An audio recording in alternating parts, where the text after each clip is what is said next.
Blogerlar diqqatiga. Javobgarlikka sabab bo'ladigan materiallarni ijtimoiy tarmoqlar orqali tarqatmang. Avvalambor assalomu alaykum, hurmatli ijtimoiy tarmoqdagi barcha do'stlarimiz. Bugun mana shu holat haqida gaplashmoqchiman. Sababini aytaman. Oxirgi vaqtlarda juda ham ko'p murojaatchilar, aholi bizga murojaat qilishmoqda. Ya'ni mana shu men haqimda yolg'on ma'lumot tarqatdi. Men haqimda barcha huquqiy asoslarga ega bo'lsam-da, hujjatlarim to'liq va mukammal bo'lsa-da, prezident qarori asosida quyidagi hujjatlarimiz hammasi mavjud bo'lsa-da, bizga nisbatan mana shunaqa ijtimoiy tarmoqlar orqali yolg'on ma'lumotlar tarqalmoqda. Yo bo'lmasa haqiqatga to'g'ri kelmaydigan holatlar yuz beryapti deb murojaat qilishyapti. Shu haqida aytmoqchiman. Ya'ni keng ommaga, auditoriyaga birorta ma'lumot tarqatishdan oldin uni avvalambor yaxshilab o'rganish kerak, tahlil qilish kerak, qonuniy asoslarini albatta o'rganib chiqish kerak. Masalan, qaysidir fuqaroning kelib yig'lab, iltijo qilib yoki sizning shartnomangizni olib pulni to'lagandan keyin uni albatta haqmi, nohaqmi yoritishga, xolislikni yo'qotishga nafaqat jurnalistlar, qolaversa o'sha blogerlar, ijtimoiy tarmoq faollarining ham haqqi yo'q. Sababini aytaman. Chunki narigi tomonni haqiqati, qo'ldagi qarori, qonuniy hujjatlari bo'lishi mumkin. Mana shu holat yuzasidan ham bugun bitta murojaat bo'ldi bizga. Ya'ni o'sha barcha hujjatlari mavjud bo'la turib, narigi tomonni holatini o'rganib, hokimiyatga, boshqa davlat idoralariga borib, to'polonlar uyushtirib, u yerda qo'rqituv, boshqa yo'llardan foydalanib, blogerlarning xatti-harakatlari to'g'risida. Ertaga masalan ijtimoiy tarmoqda chiqsa bunga javobgarlik bormi deb ham so'rashyapti. Albatta bor bunga javobgarlik.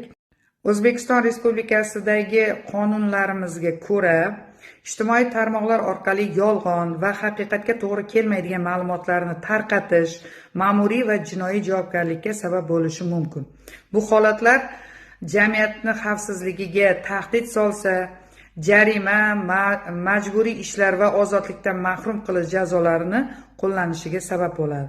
Ya'ni Jinoyat kodeksining, ya'ni bu keng ommada tarqalgani uchun Jinoyat kodeksining 244.1, 244.2 moddalarini hurmatli blogerlarimiz, ijtimoiy tarmoq faollari, ommaviy axborot vositalarining xodimlari albatta o'rganib, bilib olib, keyin ijtimoiy tarmoqqa birorta ma'lumotni yo bo'lmasa qaysidir holatlarni yoritsalar, menimcha maqsadga muvofiq bo'lardi.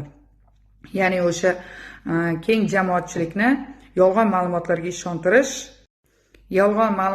ishontirish, buni orqasidan o'sha tartibsizliklarni kelib chiqishi yoki panikaga, xavfli oqibatlarni kelib chiqishi, kimlarnidir obro'sizlanishi, shaxs qadr-qimmatini kamsitilishiga olib kelishi, oila a'zolarini ko'rib bu holatlardan turli bir oqibatlar kelib chiqishini oldini olish shart.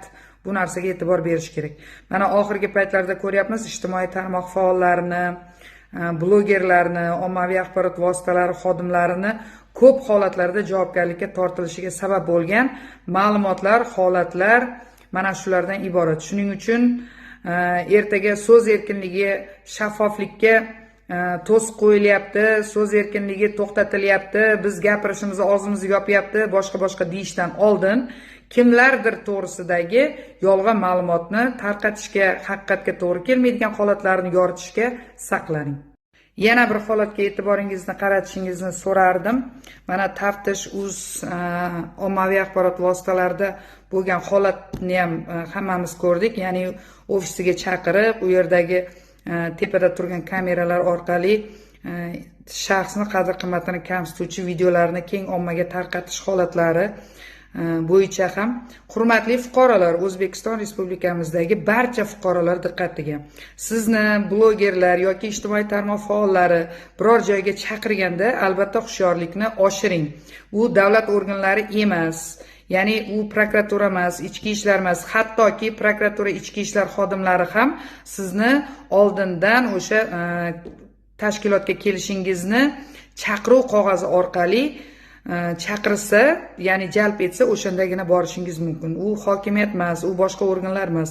Shuning uchun qaysidir ijtimoiy tarmoq faollari yo bo'lmasa blogerlar blogerlar yokida mana shunaqa holatlarda qaysidir ijtimoiy tarmoq faollari birorta video chiqaramiz, tarqatamiz yo boshqa deb chaqiradigan bo'lsa, albatta huquq tartibot organlariga murojaat qilishingizni so'ragan bo'lardim.